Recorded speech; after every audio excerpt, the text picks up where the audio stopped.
ಈ ಜಗತ್ತಿನಾಗ ಏನೆಲ್ಲ ಮಾಡೋದು, ಸುಂದರ ಮನೆ ಕಟ್ಟೋದು, ಬೆಳ್ಳಿ ಬಂಗಾರ ಸಾಧ್ಯ ಆದ್ರೆ ಸಂಗ್ರಹ ಮಾಡೋದು, ಆದರೆ ಗೊತ್ತಿರಬೇಕು ಅವೇನು ಉಪಯೋಗ ಆಗೋದಿಲ್ಲ ಹಸಿವಾದಾಗ ಅಂತ ಗೊತ್ತಿರಬೇಕಷ್ಟೆ.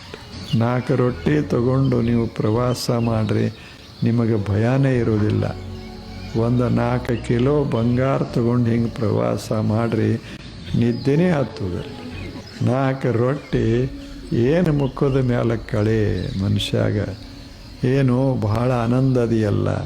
ಅವ ಹೇಳ್ತಾನೆ, ಈಗ ಗೊತ್ತಾಗೋದಿಲ್ಲ ನಿನಗೆ, ನನ್ನ ಆನಂದ ಎಲ್ಲದ ಅನ್ನೋದು ನಿನಗೆ ಈಗ ಗೊತ್ತಾಗೋದಿಲ್ಲ. ನನ್ನ ಆನಂದ ನನ್ನ ಹೆಗಲ ಮ್ಯಾಲದ.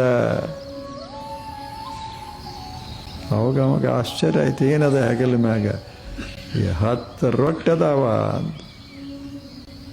ಅದ್ಯಾವ ರೊಟ್ಟಿಯೋ ಅದ್ರಾಗ ಏನದ ಅಂದ. ಈಗ ಗೊತ್ತಾಗೋದಿಲ್ಲ, 12 ಗಂಟೆ ಗೊತ್ತಾಗತ್ತೆ. ಹೌದಲ್ಲ ಹೇಳಿ? ಈಗ ಹೆಂಗೆ ಗೊತ್ತಾಗ್ತದೆ? ಹಸಿವಾದಾಗ ಅನ್ನದಲ್ಲಿ ದೇವದರ್ಶನ ಆಗ್ತದೆ. ಹಂಗೆ ನಾವೆಲ್ಲ ಬಾಳೋದು, ಬದುಕೋದು, ಸುಂದರ ಜೀವನವನ್ನು ಕಟ್ಟಿಕೊಳ್ಳೋದು, ಅದಕ್ಕೆ ಶರಣ ಜೀವನ, ದೇವ ಜೀವನ ಅಂತ ಕರೆಯೋದು.